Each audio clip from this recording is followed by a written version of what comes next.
Welcome, everybody, to Everlasting Veteran. I am your host, Ryan Landry. I am joined in studio with Ken Curtin, and we're here with L. David Marquet to talk about his book, Turn the Ship Around, and how he's implemented that into his teachings while he was serving. I am excited for this episode. You're going to be able to learn a lot and be able to implement it into your daily activities with your organization.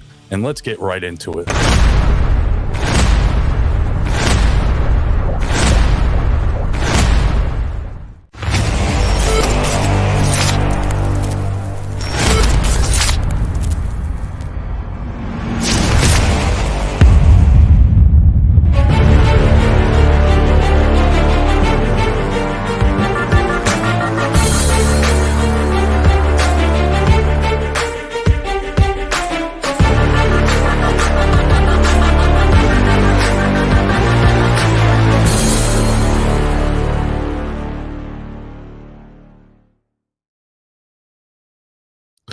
Welcome, everybody. I am your host, Ryan Landry, with the Everlasting Veteran Podcast. We are gracious enough to have Ken Curtin, my neighbor and commander of Subbase, to talk about the implementations of the book that L. David Marquet came out with, Turn the Ship Around.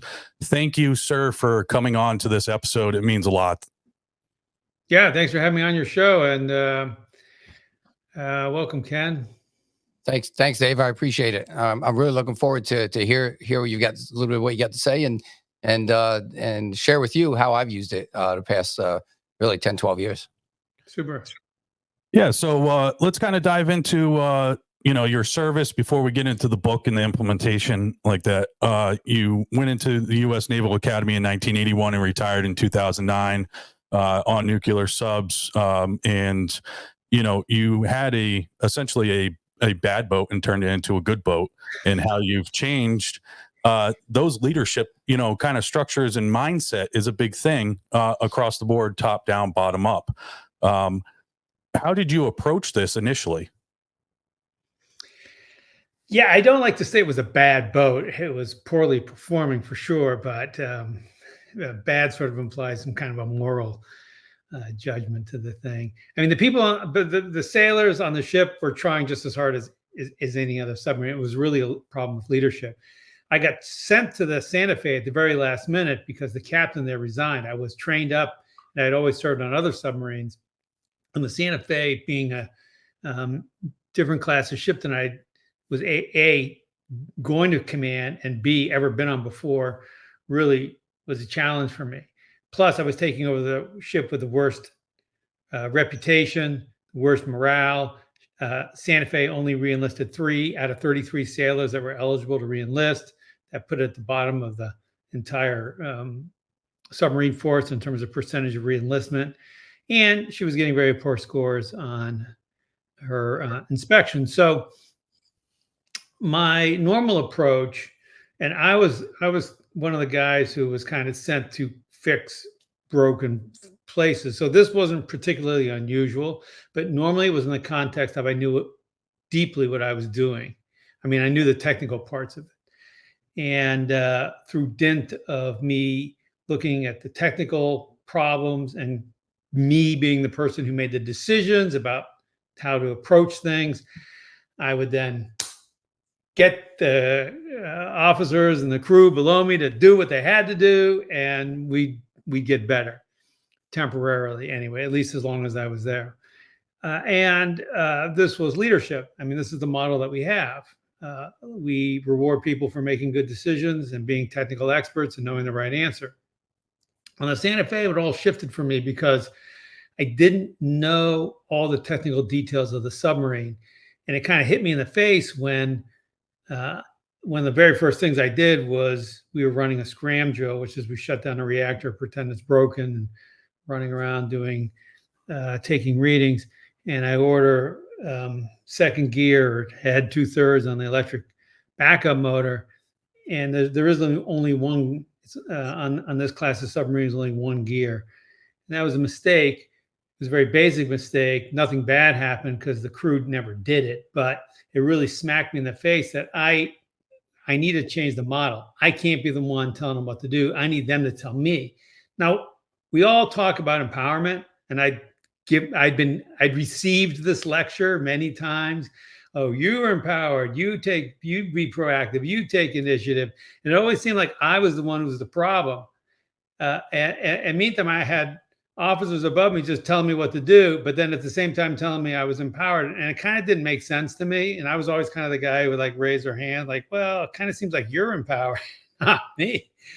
But what you have to do is not give orders. That's what I learned.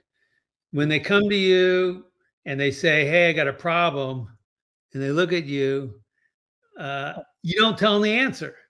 You just say, well, what do you, we had a model, which was, well, what do you see? What do you think? What do you intend to do? So what do you see? It starts with description. Just tell me more about it. Okay, now what do you think? Now it's an assessment. We had a probability. Hey, here's what I'm seeing. Here's what I think. I think it's the upper bearing is going bad. 80%. Could be a lower bearing, 20%.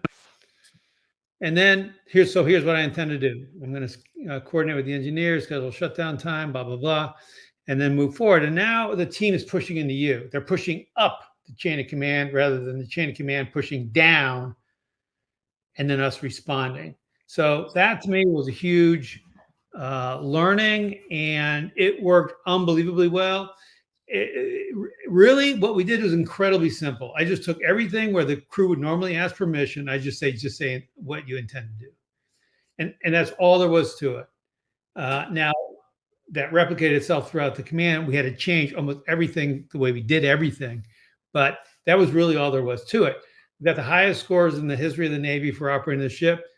Number 2, over the next 12 months, every sailor, 33 out of 33 signed up to stay in the Navy.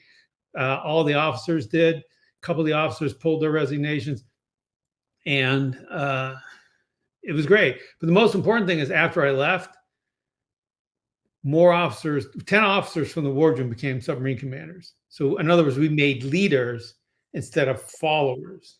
Right. And that's the story. Nice.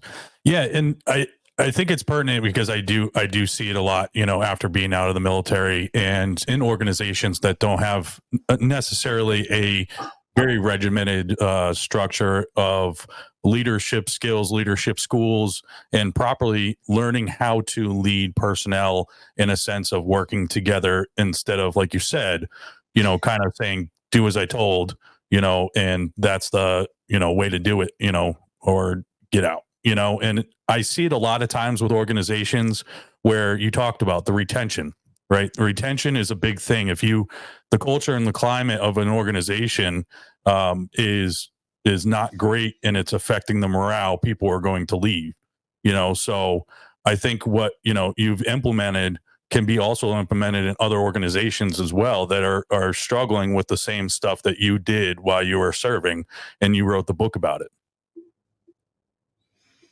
Yeah, and then so now I find myself traveling around the world talking to other companies and organizations that are trying to do the same thing. Now, if you had to I've seen places that are too loosey-goosey, and they think everyone gets a vote and everyone gets an opinion. And we really try and shy away from that. This is not democracy. And in certain ways, I was still very strict. I was very strict in how we ran meetings. I was very strict in the words that we used. For example, if you came up to me and said they didn't do the right, they didn't charge the batteries, they didn't leave the gear hanging in the gear locker properly, I wouldn't talk to you, because we had a rule, no they on Santa Fe. And so we had rules, and we enforced them, but the rules were more about the structure of the interaction. And that let me release control of, okay, should we turn left or right or start the reactor or not? Well, you tell me. Right. Yeah. And like you said, I see it a lot of times. I saw it in the military and the changes, and I saw it, and you're in the military right now, Ken. So kind of chime in with this, what is kind of the, obviously you've implemented some of the stuff from the book and everything. What is kind of your leadership, skills to be able to push this out and turning followers into leaders currently in the military? Absolutely. Thanks. I appreciate it. Hey, and David, it's great listening to you explain what I read in the book. So when I was a junior officer, I had my commander. I think you may know him. I think he's a classmate of yours because he's the one that steered me towards your book before I took command. It was Leo Goff. Don't know if you know Leo or remember Leo. Sure, Leo. Yeah. So he was my commander when I was a junior officer, and he kind of used a very similar methodology himself on making me figure out how to do everything myself, right? Not telling me what to do. So before I took command, I commanded USS Wyoming from 2014 through 16. And before I took command, I had a discussion with him about, hey, why were you so successful, Leo?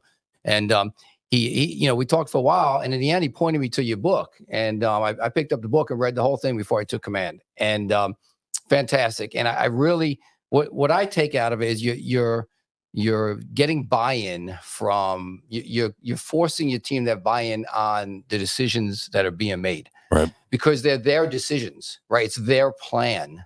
If I tell them, David, if when I was in command, if I tell a sailor what to do, they're going to do it. But they're doing whatever the captain said, right? So that buy-in may not be there. And so if you turn it around and you have them tell you what they want to do, hey, how are you going to execute that? What are you going to do? Then it's their plan. There's more buy-in to that. And it really creates more of a learning environment. Right. It's my job after command, I was the PCOI for the submarine force. So that's the prospective commanding officer instructor. Okay. So I taught all the COs and XOs of the submarine force for 2.5 years and certified them. And so I would use a lot of this theory that I learned from the book and learned from Leo and from yourself, and teaching it to all the COs and XOs that would go out there in the fleet. And the thing I would tell them, that the hardest thing to do as a leader is to allow your team to fail. Right? You have to allow them to fail in order to be to create a true learning environment. And I think David's book is what really put me on the path to understanding that. Yeah. And to Ken's point, and, I saw that, obviously the buy-in part of it, and an explanation of that, me personally, if I don't believe in what's going on and it's being run poorly, and, my influence or my voice doesn't have, any weight to it, and I don't feel like I have any control, and it's more of a dictatorship, you get guys where, they'll kind of be like, all right, I'm leaving. I want to help, I want to be positive, and I want to, make some changes. But being in that mindset and feeling like you're completely a part of what's going on and embracing everything top down, bottom up, working cohesively, that's not even a word, cohesively, there you go, cohesively together, right, is, what you talk about, and that buy-in of believing in what's going on. And, David, if you could kind of dive into that a little bit of your thought process when you're implementing that, and how you first implemented it and continued it. Yeah, thanks. Well, first of all, ladies and gentlemen, you heard Ken talking about his time as the PCO. We call it the Prospective Commanding Officer Instruction. Ken, you must have had a very successful command tour, and I congratulate you on that, because you only take the top 1 or 2 captains each year have the opportunity to be the captain who then teaches the other submarine commanders. So thank you and congratulations on that. Thanks, yeah, David. Buy-in, whether you call it buy-in or ownership, Right. this is extremely important. And when we talk, I've been working with corporations basically for the last 10 years, and there's 2 big problems: ownership and alignment. And if you want a team to not have ownership, there's a lot of ways you can do it, but giving them orders is a pretty easy way to do it. And don't we wish the team at Boeing, when they were making the decision to launch 737 MAX, or the team at Volkswagen when they were deciding what to do with the diesel engines, or the team at Wells Fargo who was making fake accounts, or the team in Deepwater Horizon when they were deciding to go ahead with the next phase of the drilling, even though they're receiving a lot of anomalous indications, and on and on and on and on and on. Don't we wish these teams had more buy-in? But I interpret that as meaning more intellectual engagement and responsibility for what's going to happen. I don't believe humans are evil. I believe the only way you get humans to do bad things is put them in a command and control situation, have someone person who's misguided, not necessarily evil, tell them what to do, because it's this telling what to do which allows people then to say, well, I'm not responsible anymore. In fact, there have been some interesting and recent court cases involving mariner mishaps at sea, where mariners have gotten hurt and then sued the employer, or mariners have been told what to do and then sued the employer saying, well, my boss told me to do it, and it was an emergency situation. I didn't really have to think about I just did it. And then I got hurt because my boss at that time didn't really know what he or she was talking about. And they've held the bosses responsible financially for what's happened, which I think is appropriate, because telling people what to do absolves them of the responsibility. And so we get people who don't, who abdicate their thinking. And we've all been told what to do. We've all had that moment where we said, well, I'm not sure this is right, but it's just too hard to push a rock uphill. So I can only, I've done that the last 10 times. No one listens. So why am I going to do it again? And then when you multiply that over a big organization, you get just middle of the road, mediocre performance. Now, the U.S. Submarine Force is a highly performing organization. I think there's a lot of smart people trying really hard. We have a lot of money and great technology, and maybe some of the best performing on the planet. But I always think we can do better. Yeah, absolutely. And, I had Dr. Lynette Nersbacher on here, and we had we talked a little bit about your book, and we were talking about the culture and climate within organizations and how, one can affect the other, and, changing, the models of leadership from leader follower to leader. Your book talks about, and you've implemented it, and you've more than likely implemented it based on our conversations. And I see it across, and I think it's prevalent right now after the pandemic. A lot of people want to just work from home. They don't want to take instruction in office. They want to feel like they have more of a command and control on their own level, right? And they wanted to work from home all the time, even after jobs said, hey, it's time to come back. How do you think, these organizations can implement this even more to be able to retain people, which is a big thing, retention, because you see it across police departments right now, all over the country. And I'm a police officer in the last almost 11 years after my military service, and I'm seeing it all over the place, especially young officers, because it's not what they thought, or military personnel coming out, and you have the expectation of the caliber of leadership you had in the military. And if you may not see it, you don't, like we talked about, buy into what the organization is doing, and you leave and move on. Have you seen that within the Navy right now? Some, right? So the Navy itself is, if you read into the news stories, I don't think it's a secret that the military has struggled with recruitment in the past few years. I think out of all the services, the Marine Corps is the only one that's actually made its numbers the past 3 years. So we're struggling with how do we recruit young, talented sailors into the submarine, into the Navy itself, let alone the submarine force. Right. Then the ones you have, how do you keep them? Right? How do you keep them? And you have to create an environment. You have to create a work environment that is welcoming to them, that they feel safe. Right. And so, and that they feel, in my opinion, I think you have to create an environment where they feel appreciated for what they do. Right. And right. So it's different from, I've got, my total service is just about hitting 40 years. I got a bunch of enlisted time before I became an officer. And so it was different in the 80s when I came in. The chief would just tell me what to do, and I would say, yes, chief, and I would do it and move on smartly. Right. I never dared to think about questioning what he told me to do. But it's not like that today. I think the generation we're used to having all the answers in the palm of our hand right away. And so as a leader, what the challenge I have found is how do you convince those sailors, those young people? And I don't think it matters if you're a police officer, if you're a sailor, or if you're working for Coca-Cola. How do you convince them that the part that they contribute is incredibly important to mission success. And if you can do that as a leader, then that's half the battle to get them to want to that success of the mission. Right. And before I turn it back over to David to have some input, and I think a lot of it comes down to, your job has purpose, right? But if, that buy-in aspect of, you feel like you're part of the purpose and you're contributing to that purpose.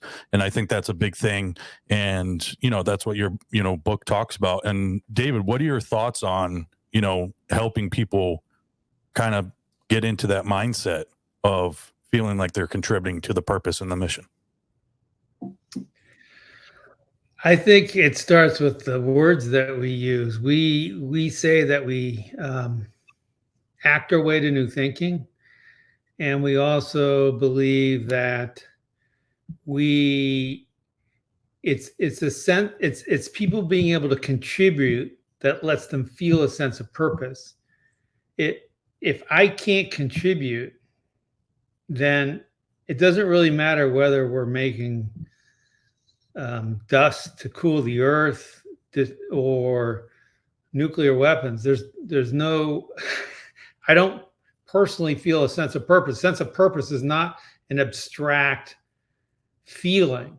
It's personal to me. It's what happens to me when I show up at work and I rub my hands together and I'm excited to work on the next project. I think some of these, too much of the purpose stuff ends up being a little bit airy-fairy, and it's like so far out there that doesn't really relate to me. And so I think one of the things leaders can do is translate what might be kind of a lofty organizational purpose, like us in the military, support and defend the Constitution.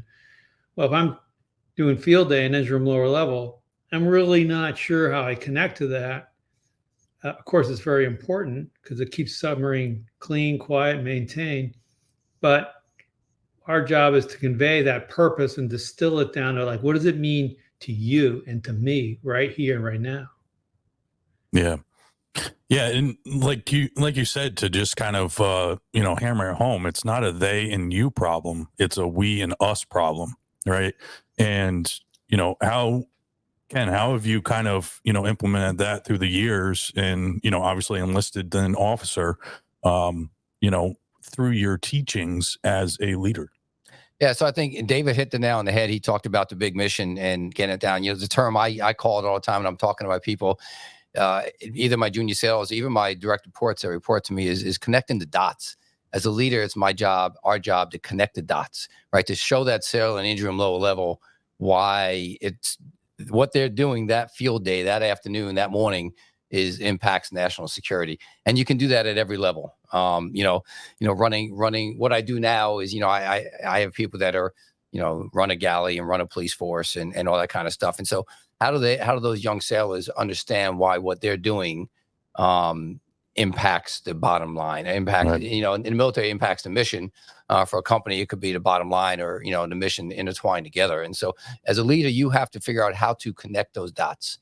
That's in my opinion, that is your biggest job, is to connect the dots and make sure they understand why what they're doing is important. I spend a lot of effort on trying to do that for my teams.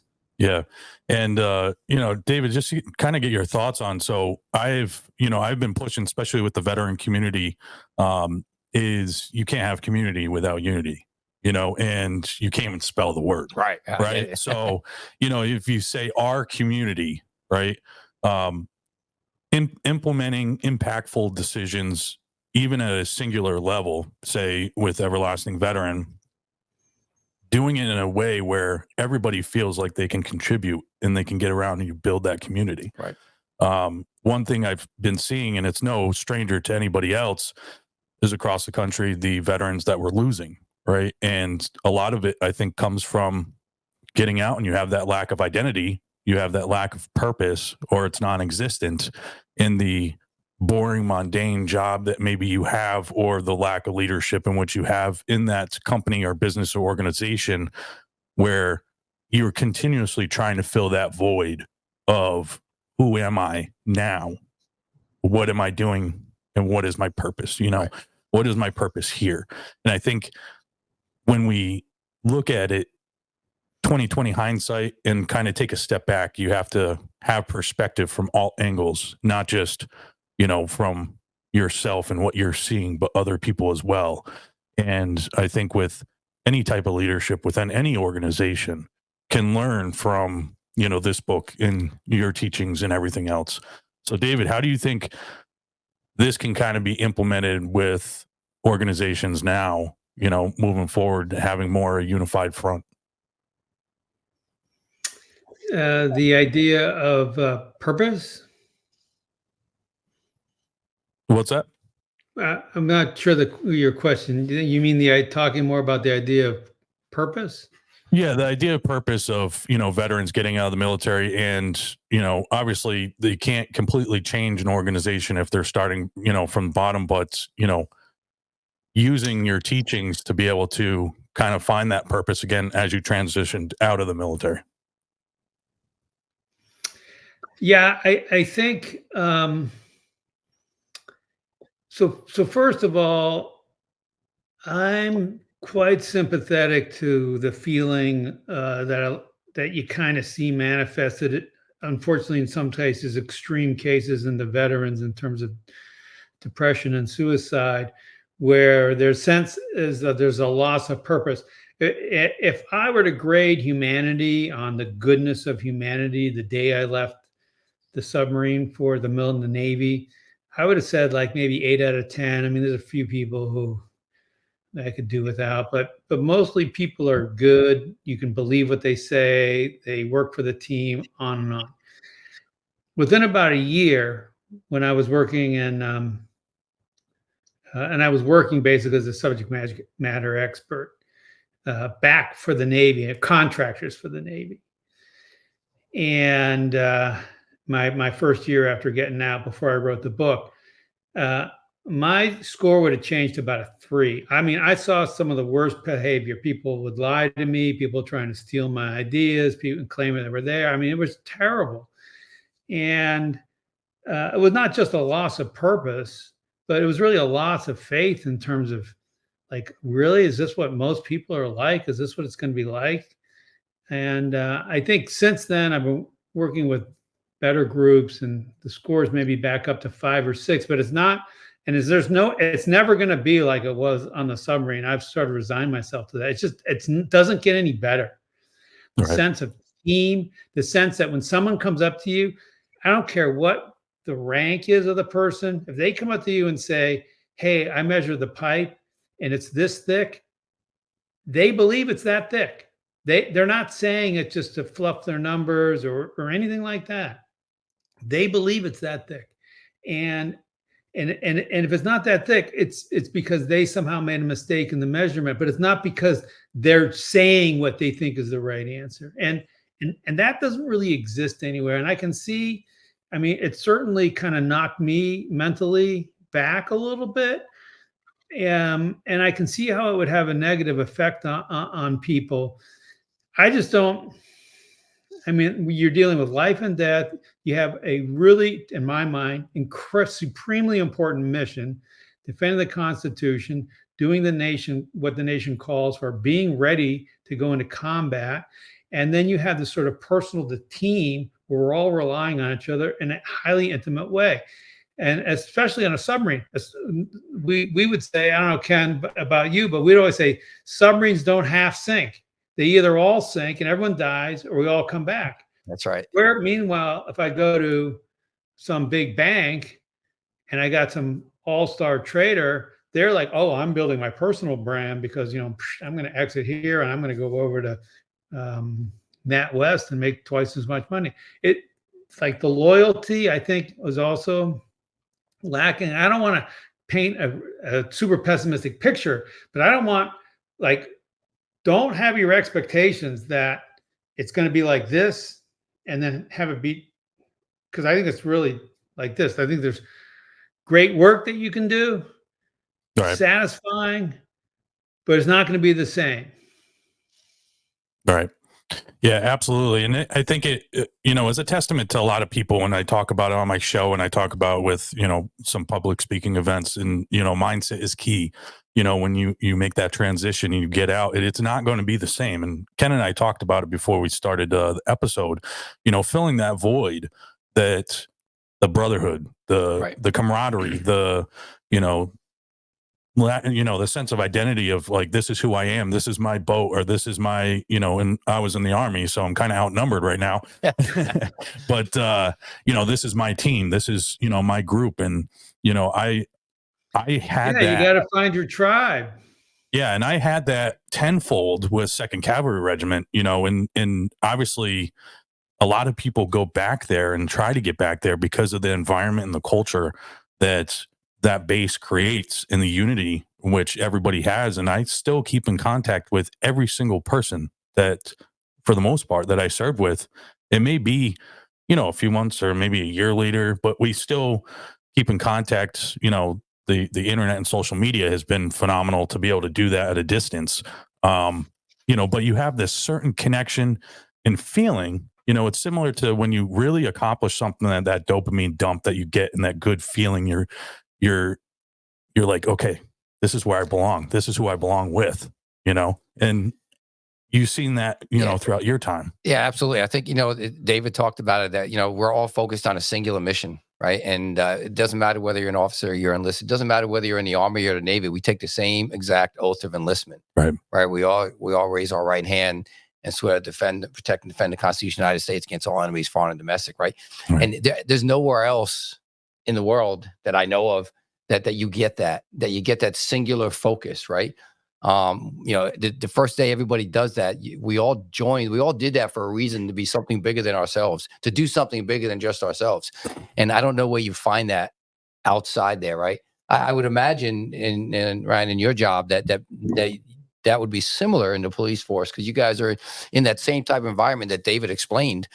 You're in you could be in a life or death situation. You have to depend on each other, right? And so I would hope, and I would imagine that your organization and firefighters and those type of organizations, that your well-being rests on your partner with you. You'd get some similar. But for me, I haven't left the Navy yet, right? I haven't grown up yet. I'm still doing what I did when I was 18 years old, and I absolutely love it. It's the best job I've ever had. So I'm not necessarily looking forward to when that time comes and they force me, which is coming really quick. It's a freight train and it's coming. Yeah. So I just talked to some people in Millington a couple of days ago. That freight train is coming. Yep. But I'm not looking forward to it. I got to figure out how to do that. And so getting to talk to you, David, this has been a highlight for me. Like I said, I read your book, and Leo gave it to me, and I made every department head on my ship when I was in command read your book, and we talked about it. And in my job now, where I command, it's about a 50-50 split between civilians and military. I've actually used some of your YouTube videos, your drawings that you've done. And I didn't realize you actually spoke them, because listening to you talk today, it sounds like the same exact voiceover on those videos you put out, David. So I don't hire any voice actors. It's just me. It was fantastic. When I was listening to you talk today, I'm like, oh my God, I've heard that already. And so I use those videos in my training session with my civilians who may have never experienced the stuff that David was talking about, that you've experienced in the military and all the veterans have experienced. Not all my civilians that work for me are veterans, but they've been lifelong civil servants, but it's still a different mindset. Right. And so they loved it, and I had great conversations with them about it and stuff. So trying to I don't know what it's like and how to find that same purpose. I think what you're doing now is not only your job as a police officer that you mentioned, but this podcast, where you're trying to connect veterans and help veterans and help them be successful in that transition, is a fantastic way to try and fill that gap that you talked about, right? Yeah. And it's not just, I've had, we talked about it, civilians on as well, like, how do I civilian when I get out of the military? Well, you can't fully do it, because that Army or Navy or Marines is always going to be a part of you. Right. So you can't fully civilian anymore, is what I say, Right. You have to do it in a different way. You have to reintroduce yourself as the new you when you get out. And I think a lot of times what happens, especially across, police departments, fire departments, first responder realm, is you have so much different outside influences. It's different than in the military. Right. And I think a lot of the outside influences in building the community around the organization, not the organization around the community. right? You can do it both ways. Yeah. But you have to have that unity within the community you serve in order to also help that environment within that police department, the fire department, and everything else. And it has been successful in some cases. And we're constantly having laws changed and restrictions and everything else. With the legalization of marijuana, is a big hot topic right now, and is it, they changed laws where, like, you can't go off odor to just get in a car, and it restricts, you policing, right? Yeah. Fire department, I've never been a firefighter, but I can assume there's other policies and stuff that do the same thing, and laws and everything else. But I do think that within police departments, fire departments, other organizations, like David said, and you said, this can be applied. And this is why I've created the podcast, because it can be applied to everybody, right? And you get out and you're a veteran, you're a civilian. People go through the same struggles, right? Yeah. We're human. All right. Yeah. Yep. So just be a human being and, listen to those feelings, listen to those emotions, actively listen to people, of their input, their stories. And that's why I love this podcast, is I bring people on to tell their stories, to be able to get perspective from all different angles. Yeah.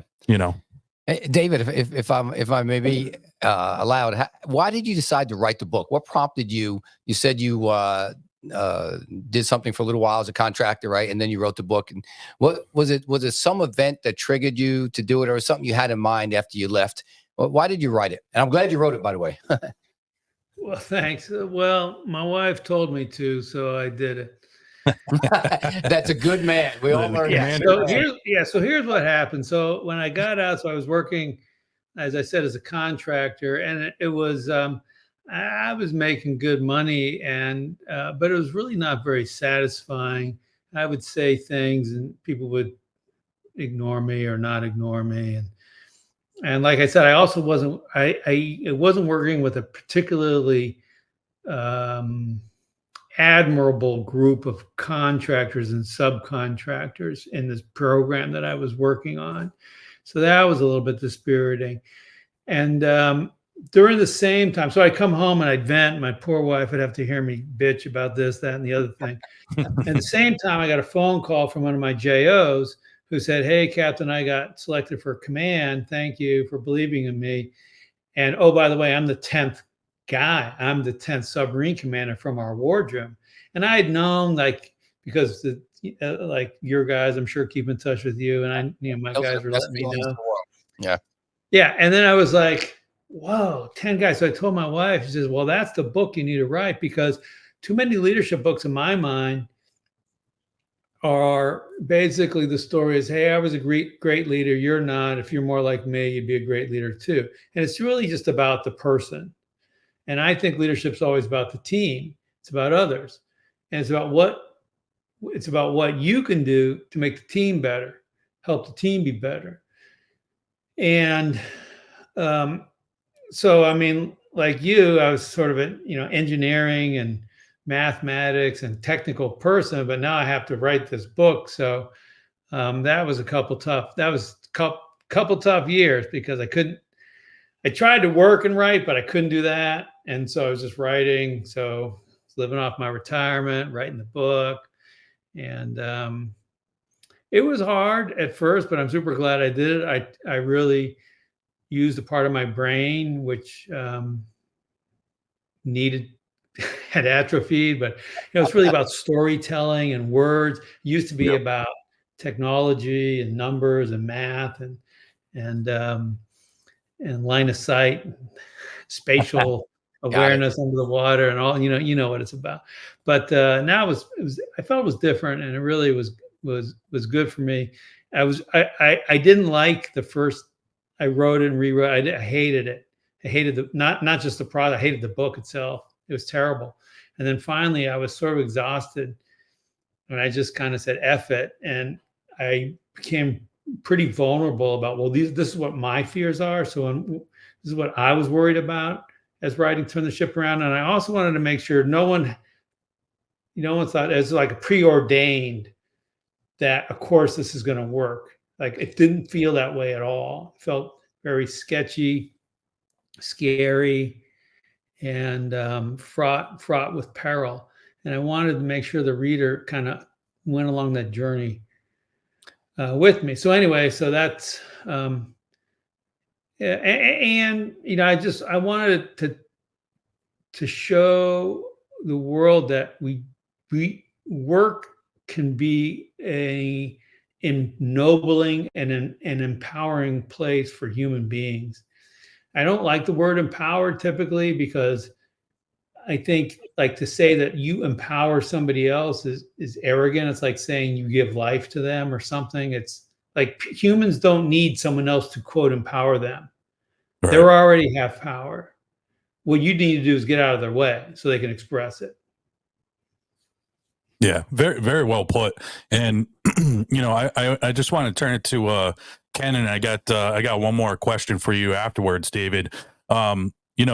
You talk about implement it with your officers, your leaders, and stuff as you get them into your command staff and everything else. I do believe, like, people even getting out of the military, just joining, right, can benefit from this book to be able to get that perspective, and be able to implement those decision-making things from the bottom up to be all encompassing with the unit. Oh, I agree. Absolutely. It's, because the team that you're leading, no matter where that team's at, and whether it's on the submarine or on, the infantry or in the police force or wherever that team's at, that team has to, one, they have to be competent to do it. Right. I mean, David, when he allowed his team to tell him what to do, that's because he had great confidence in their competency and their ability to do it because of the certifications, qualifications, and all that. Right. So, if you teach junior sailors or junior personnel to think on their own, to not wait to be told what to do, to go out and look for things that don't look right, and then you come up to me with your ideas how to fix it. I constantly tell my team, hey, I am not the smartest person in the room, right? Just, I've got experience and I've seen things, and that allows me to continue to move up in the chain of command, but I don't know everything. And so I need them to come up with new ideas, especially new ideas, right? Things today is not what it was in the 80s and 90s. Right. And so I need them to come up with this. So you have to, this book absolutely being read by a junior person in whatever that organization is, to understand what their part can be. Right. Now you've got to have leaders that are willing to accept it. Not all leaders are willing to accept it, right? You can't have a leader that shoots a messenger or a leader that disregards what you say, because you do that once, you do that twice, and then your team is no longer going to come up with their own ideas. They're just going to sit back and do what you tell them. So I think it's really, I agree. Junior personnel can get just as much out of this philosophy and learn how to be leaders, and then you're going to teach them to be better leaders as they move up.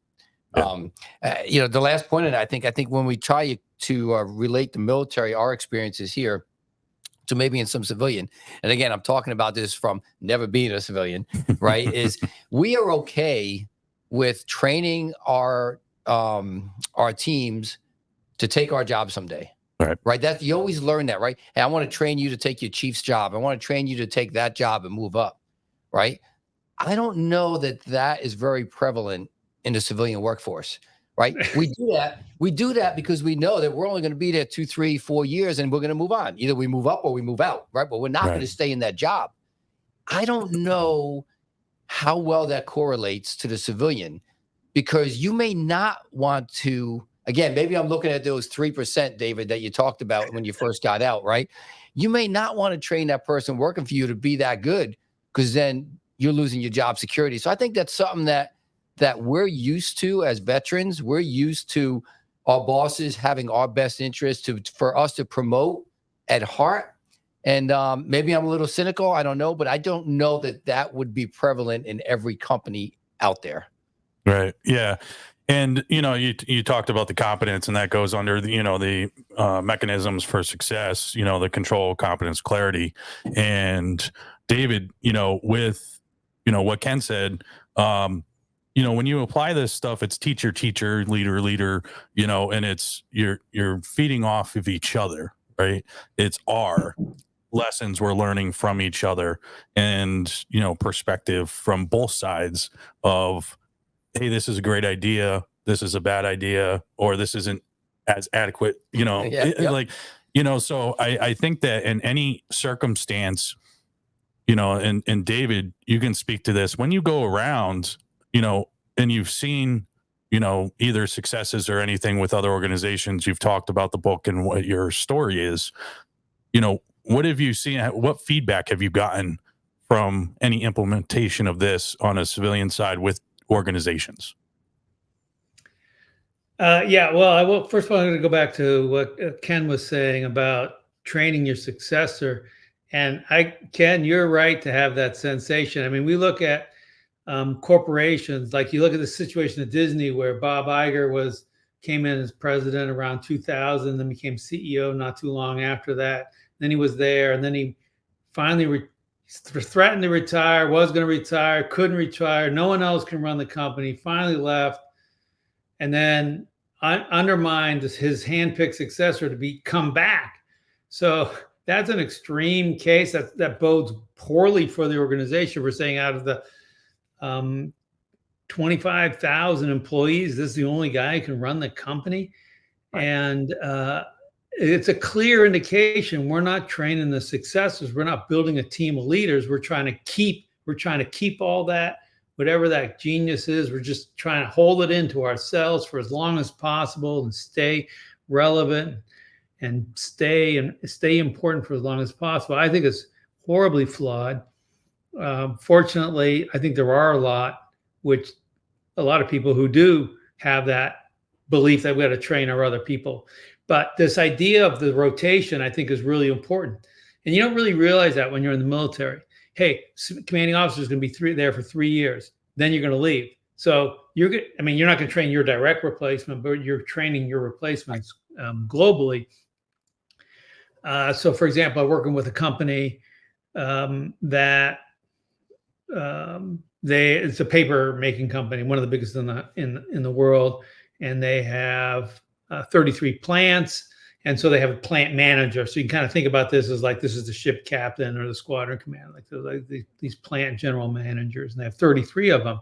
There's no time limit for these guys, and so once they get in there, it's a good job to have. It's pretty high paid. There's a fair amount of autonomy. Sure, there's some corporate governance things that you got to comply with, but they don't want to leave. And some guy might leave after 3 years, but another person might stay for 18 years or so.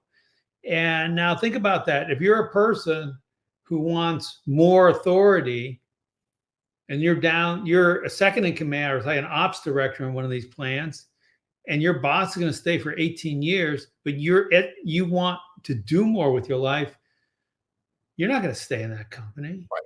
Right. And we don't. These are one of the things I took for granted in the military. Well, of course, there's this rotational thing, and then the company, because there's no fixed rotation, they don't have a fixed plan for developing the typically, like, there's like the department heads and the future plant managers and that kind of thing. I think the key is if I were a veteran looking for a job and I knew what I wanted to look for, you really need, like, they're interviewing you, but you need to interview them. You need to test them. You need to understand their culture. And hopefully they're being honest about what it is. And ask, like, what's the chance for upward mobility? How long has my boss, for example, been in his or her job, and how long, what's the typical tenure for these different jobs? And if it's like, well, I had one company, they called it vest and rest, which means you get to a certain position, you're vested, and then you just rest. And then they kind of let the belt out after Thanksgiving dinner, and they just kind of cruise. And then they just block up, they clog the works for upward mobility. Well, of course they're going to have, they're losing market share to nimbler, faster, hungrier companies. Yeah. Yeah. I talk to people a lot of times. You have to, prep for your interviews and everything like that. And you have to know about the organization, know about what you're getting into. And that could make it or break it of you even accepting to go to the interview process, right? Sure. Because if you have to learn about what you're applying for, right? And I think that not preparing yourself for that job interview, you're setting yourself up for failure. And how many of us know how to do that, right? When you get out of the military, because I haven't had a job interview my entire life, right? I just go where they tell me to go. Sometimes I ask and I make believe like I have say in it, but we don't. And so, how do you prepare? How do veterans prepare? So these organizations that are out there helping them, all the different organizations that help veterans to prepare for job interviews, and what is it like, and help with resumes. Yeah. We have a group on board the Submarine base over in New London that does just that. My Fleet and Family Service Center does just that. They prepare, they have job resume writing classes and job fairs to help veterans understand how to look for a job, how to ask the important questions, and what are some of the important questions you need to ask. Yeah. And, I talk about consistently, like, obviously, if you go and hand a civilian a DD-214, they're going to go, what is this? Right. And not being able to understand what's actually on it, being able to prepare yourself and showcase your abilities and what you've done from that DD-214 to your resume, I think is a big key to setting yourself up for success after the military, because the DD-214 is not going to explain all. You have to translate it into civilian English. Right. Yeah. And I think that's, one of the big kind of transition hurdles, in the military. Like when I was in, they had the TAPS program, the transition assistance program, similar to what you have. We still have it now, called something different, same thing. Yep. Yeah. It's in the military as a whole, DOD, kind of got away from it because we're in the war for so long, nobody was transitioning, right? Yeah. So like, why are we going to spend funding, to be able to do this? But now we have 200,000 plus veterans ETSing every single year, and between the clog with the VA and, jobs available and everything else, it becomes very difficult. But showcasing yourself in the best way, your best abilities, and taking the teachings from Turn the Ship Around and what you've learned in the military and adapting that into civilian life and learning how to civilian, right, as a veteran, is very important in your success after the military. And I think we can do a better job as a community, as a veteran community, not just saying, pointing the fingers and going, it's a you problem, VA, it's a you problem, military, it's a you problem. Like, take some onus and ownership of what you're doing and find your purpose. I struggled with it significantly. Right. I was fortunate enough to get hired with the police department 6.5 months after active duty. A lot of people, sometimes it takes 2 years to just get hired. But my transition was different. I went from one uniform to another, and I kind of didn't buy into what was going on entirely. Right. Because I saw different stuff where my expectations, like David said, were here. And, I almost let myself down because I set them here and what I was used to. I think it's about managing expectations, your own, when you get out. What are realistic expectations for the business world in whatever field you're trying to go into? Right. Any last thoughts on that, David? Yeah, before we close out, I think there are two things in particular, veterans. I'm talking, I certainly could have done better at it. One of them I could have done better when I was in the military. And number one, it's requesting feedback. In the military, we're pretty good about giving people feedback. Now, studies show that giving people feedback really doesn't help them that much. You want a culture where people are interested in seeking feedback. And when you get out, you want to just be always, hey, how'd I do? How'd I show up in that interview? I would take the first 5 interviews I would do, and I would just say, these are practice interviews. I'm going to learn as much as possible. Say, hey, you start the conversation before you even start. Hey, listen, I'm going to do this interview. I really want to know afterwards. I want you to tell me the truth, how I did, what I could, what one thing could I do to be better? And then you follow it up. Hey, how did it? So and then it also kind of takes the pressure off you. Cause in your mind, you don't tell them, but in your mind, this is just practice. I Like, I don't really expect to get this job, and I'm just going to practice, see what I learn. So you do 5 minutes, you better. I have a friend who did this, and then he got accepted the very first job because they were really impressed by his seeking feedback approach. Number 2 is you got to be able to read hierarchy. Now, in the military, this is not a skill that you need because we're raring rank, and I can, that person's got 2 stars. This person's got 2 stripes. So I can tell the difference. In the military, like the lady standing in the corner in a t-shirt, she could be the billionaire founder of a company. You don't know. It's not always obvious. And so, I always felt like I was this way. I treated everybody with respect and equal, weighed their opinions equally. But I think there's still kind of this human tendency. Well, I'm going to see who's important here, and I'm going to spend my time with them. Yeah, be careful because you don't know.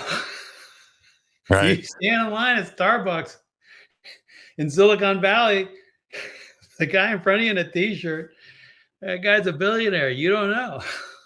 Right. Yeah. So seek feedback and read and practice on hierarchy, social hierarchy. Yeah, read the room consistently. Yeah, that's good advice anywhere. Yeah, pretty much anywhere. It doesn't matter if you're getting out of the military, you're a veteran or not. You got to read the room and actively listen to people giving you advice to make you better. Right. And be the best version of yourself. Absolutely. And you have to know which advice is worth taking. Right. There's a lot of advice out there, so you have to be able to filter through the advice and understand because not every piece of advice is going to work well. It's like leadership styles. Right? Absolutely. Yeah, I didn't say follow everything. I just said seek it. That's right. A leadership style that works well. It, and then you can decide what to do with it. But you want to always be seeking it. Yep. Yeah, absolutely. Yeah, and I think like you said, David, and you said, Ken, is not just like reading the room, not just accepting feedback, but people talk about a lot of time. You don't have to completely emulate the leader that's teaching you. You take a piece from here, a piece from there, and you can. That's where the I guess the purpose. You find your purpose by creating it in your own way, but you're grabbing little pieces here and there and getting the perspective from everybody around you to be the best version of yourself, to lead and care for the people that are bottom up, right, in a leadership role. Care is huge. Yeah, you always want to be learning, right? You always want to be learning. Yeah, I have learned just as much from those, let's just say, not great leaders that I've worked for as I have from what people I would term as great leaders. So you have to always be a student, no matter what you're going to do. When you're in the military, you're always a student of your boss, right? You should be, right? Learning what they do. How did they get to that position? How can I get to that position? How can I better myself? And I think again, no experience here, but I think when you get out of the Navy, military, you always got to be a student. You want to learn what the company is. You want to learn what their expectations of you are, so you can manage your expectations of the company. So much is just about managing expectations, so you don't go in there thinking something totally off of what you're going to get, because that's not going to work well. Yeah, absolutely. Very well said. Well, I appreciate David and Ken being in, Everlasting Veterans podcast for this episode. You guys can go to Amazon and it comes up right away. I mean, you just type in Turn the Ship Around in Google and it comes up right away. Amazing book by an amazing author and individual, L. David Marquet. I appreciate you, sir, for taking time out of your day and giving some insight to us and everybody for this podcast. Thanks, Ryan. Thanks, Ken, also for showing up on a holiday. Yeah, David, thank you. It's my honor to get a chance to actually chat with you here like this. I never thought I had the opportunity. A week or so ago, Ryan shot me a text and I was like, "You're having who on?" "Absolutely. I want to come over and sit down." I was like, "I read his book. I used his philosophy." And so my honor to come over here today and chat with you too for a little bit, and really made my weekend. So I appreciate it very much. Yeah, and it's just a testament of what I'm trying to do with Everlasting Veteran, of, past, present, and future, of taking those teachings and just making it all encompassing in your life and making it more of a lifestyle, right, of moving forward to the future of seeing your success. So I appreciate you guys. This is your host, Ryan Landry, with the Everlasting Veteran Podcast.